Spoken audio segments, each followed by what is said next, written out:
Welcome back to Stories from the River, here live at NASCAR Hall of Fame in the gear shop here at the Purpose Summit 2024. I am guest host Heather Greenwood, and I'm super excited to be joined by Mboone Umbima. Right? Yes, I did Mboone okay? Umbima. Yes, well done. I've been practicing that one. Yes. So I'm super excited that you're here. Thank you so much for joining us. We have a live audience with just something new and different, but I'm sure you're used to that. Yes. So welcome. Welcome to Stories from the River, a show in which we go behind the scenes at Broad River Retail. And welcome to your first Purpose Summit, correct? Yes, this is my first Purpose Summit, and I'm so excited to be here, and I'm so glad that I was able to make it work. Good. Yes. We are too. Yes. So what brings you to the Purpose Summit? How did you get in touch with Davin? I know I've seen you at some sponsor and receptions dinners over the past year. What really called you to be here with us this week?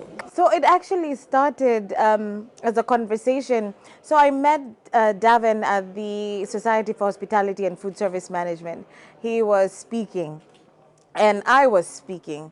And essentially, we gave the same speech. Oh, wow. Just a different version. I gave my version of the same speech, and he gave the version. But essentially, what we were both saying is that if you take care of your people, the organization will thrive. And that's where the purpose piece comes in.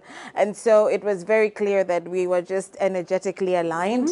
And so from that, he said, you know, you need to come to the Purpose Summit. And then when I saw it was in Charlotte, because I'm local here in Charlotte, it was a done deal.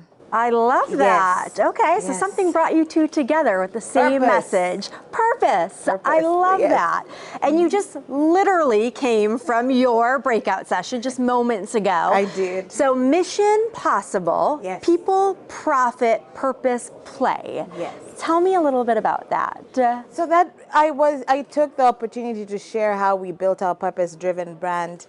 At David Rio, we live through our mission and our purpose, and we're intentional about it. And you know, it's been a process, and I like to take the opportunity to share with the end goal that I can inspire other organizations to do the same, other leaders to do the same, and to show that it is possible to be a purpose-driven brand that's profitable and still living within their value system.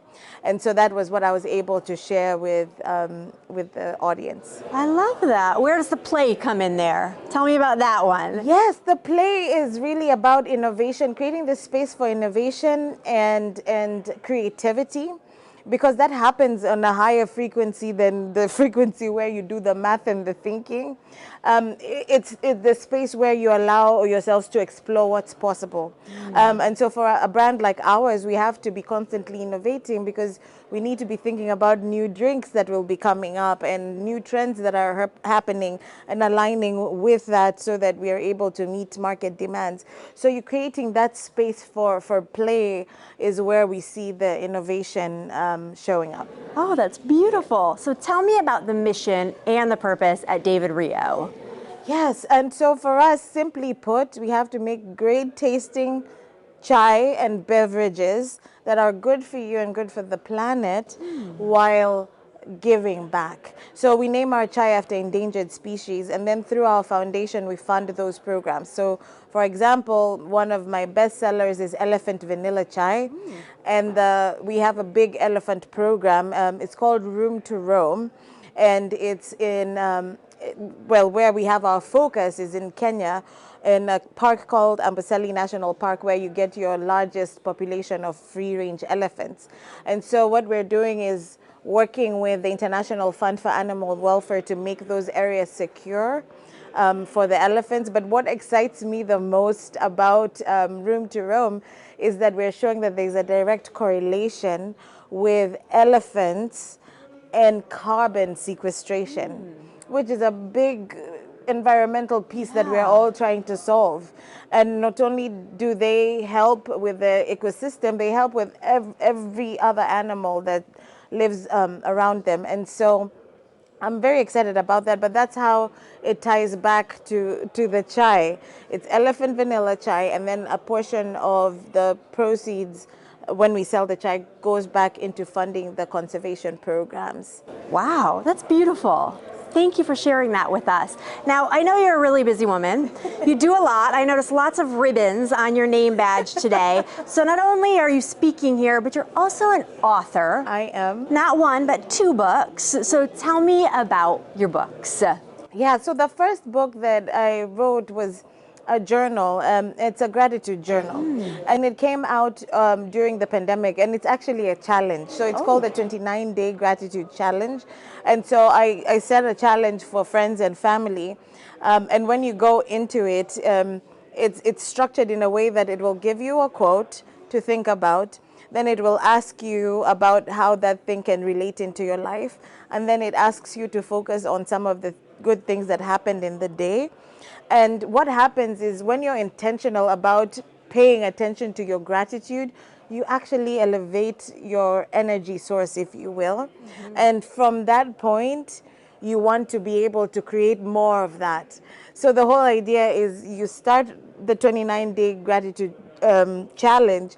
By the time you're in day 29, you're feeling differently. Yeah. And so that came about as a result of the news during the pandemic. You know, it was just so sad and depressing, and I just wanted to be able to focus on the good that's happening around me, even though, like, you know, the world was at a standstill. And then the next book it's called a New Year workbook, but really you can do it at any point. And I created this years ago for myself, where I pause and I take a look at what has happened over the last year. And I have guided questions in there that allow you to be able to figure out what you did throughout the year. Like, the easiest piece is take your smartphone, go to January 1 of that year, or whatever. If it's your birthday, start the year before. And when you go through the pictures, you'll start to pay attention to the things that happened. Because the thing is, when something cool is happening, what do? Picture, picture. So you go in there, you note them down, and something happens when you start to see what it is that you've accomplished. Because, you know, we don't stop to see, like, how was that year and what did I do? And you're like, man, I did good. I did good. And then now we also look at, okay, what didn't work? What do you need to let go of? Because doing that allows you to release energy, like to release heavy energy that's no longer serving you and restoring you for the future that now you want to create. And so then once we've gone past letting go of what doesn't serve you and forgiving, now we start looking at the new year and the endless possibilities. So then that new part starts out really wide, like anything is possible. And then we narrow it down so that you can have a focus as to what you want to accomplish. So those are the 2 books. One's a journal, one's a workbook. Is there maybe a third? Yes, there is a third. Okay. Yes, I just didn't get enough time to publish it prior to arriving here, but it's called Who Moved My Comfort Zone. Oh, okay. And really what it is about is that, you know, everything that you desire that's not in your current experience resides outside your comfort zone. Otherwise, you'd already have it. And so within the book, I talk about 3 different scenarios of 3 characters that are at a place where they want to pivot and what it is that you need to do in order to pivot and then start living this new life. Because, you know, when you change something in your life, you're rewiring your neurology. And it's, you know, the reason why New Year resolutions don't stick is because I don't think we take the time to truly understand what it takes to take on a new adventure, a new way of being, because you're already practiced in your old way of being. It will win. And so if you're aware that it's going to, like, I need to rewire my neurology, then now at least you have a better chance of being successful. And so that's what that's about. Oh, okay, I'm excited about that. When do you think we'll see that? Any idea? I'm hoping it's going to be June. Okay. June of this year. Congratulations. Thank you very much. And on top of all of this, you also do coaching. I do So coaching. tell us a little bit about what does that coaching look like?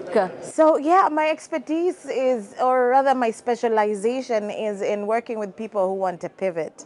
As you can see, there's that theme in everything that I'm saying, but it's like you reach a point where you're like, I like my job, but I know I could do more, or is this really it? Or, you know what, I just got this job to pay the bills, but I really would like to do something I'm passionate about. Then you call me up, and then we figure out, okay, what's going on? And let's deconstruct everything you think you know, go to the ground, and then now there's endless possibilities. Wow. And then now we figure out what's going to work for you. And then we set you off on that path. You're really busy. I am busy. You have a lot going on, but a lot to be really proud of. Yes, but it comes from my own passion. And so I always tell people time is nothing, energy is everything. Because the thing is, when you're not energetically aligned, it's very difficult to do whatever it is you're doing. It could take you long, like procrastination happens because like maybe you're not aligning with what it is that you need to do. But when you're excited for something, you just go through it. It's a lot easier. It's a whole lot easier, a whole lot easier. The New Year workbook, I think I did that like in 5 days. Oh, wow. Because I was touched, moved, inspired, got down and just started doing it. It was done. That's awesome. But that's what happens when you're moving from passion. Comes from the heart. Yes. Feels a little bit different and plays out a little bit different. Yes. So you're here, first Purpose Summit. For people who aren't here today or this week, what does it feel like? What's the energy like in the room? Kind of describe what's going on yesterday, today. Yes. What have you kind of witnessed? I have to say, everyone has got everyone's back. Everyone is so kind, so considerate, so conscientious. It is really a breath of fresh air. I am preaching to the choir though, meaning that, I usually share these messages in spaces where it's not yet there. Yeah. But then it's like I'm preaching to the choir here because it's grounded in kindness, in love, in seeing each other and engaging authentically. And so that's what I'm loving most about all of it. I love that. Good. So that means you'll probably be back for next year. Yes. Yes. Well, we'll be happy to see you again next year. Yes. Now, for people who might want to connect with you socially, where's the best way to connect with you and get to know a little bit more about you? Definitely LinkedIn and Instagram. Okay. But LinkedIn, especially if you want to talk about career or all of that, LinkedIn is going to be your best bet. I love it. Yes. Any final words that you want to share today with our audience? Yes, the very message that I just said, everything that you desire that's not in your current experience resides outside your comfort zone. So get uncomfortable. Get uncomfortable. Get I uncomfortable. love that. Such a Yes. great message. Thank you for being here. Thank you for you. joining us live here at the Yes. NASCAR Hall of Fame. I know you probably need some rest. So thank you for joining us. Thank you everyone at home, everyone listening for joining us on Stories from the River. Thanks for listening to Stories from the River. To check out more episodes, visit storiesfromtheriver.com. Join us again next week, and remember to like, rate, and subscribe to the podcast.